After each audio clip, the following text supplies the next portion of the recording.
वो खूबसूरत लम्हा, वो खूबसूरत मंज़र जिसके आप गवाह बनेंगे।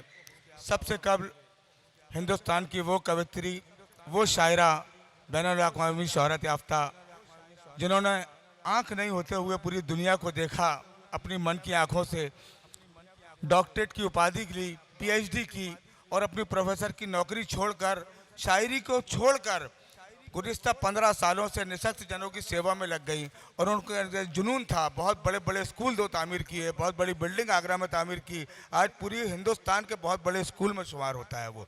उनकी इस खिदमत के लिए मैं इज़्ज़त मआब कैबिनेट मंत्री जनाब लखन घनघोरिया साहब के हाथों उन्हें मदर टेरेसा अवार्ड से नवाजा जाएगा। मैं आरफा शबनम साहिबा से गुजारिश करूंगा कि आप आएँ, ये सामने तमाम लोग उनका ताउन करेंगे। ऐसे आए, कुर्सियाँ रखी, अच्छा ये तमाम लोग। खजीर भाई कहाँ है? शॉल लाओ, लाओ, अरे अरे शॉल लाओ, बुके लाओ, एक मिनट।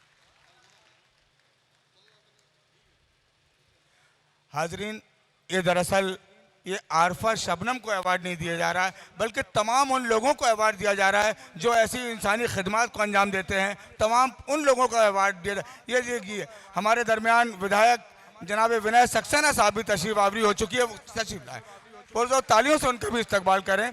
इसके बाद उनका भी इस्तकबाल होगा यहाँ से। दोस्तों, यहाँ से आरफा शबनम साहिबा को अवार्ड दिया गया, आप सब पुरजोर तालियों से उनका इस्तकबाल कर दें ताकि अवार्ड पूरी तरह मुकम्मल हो सके। बहुत बहुत शुक्रिया।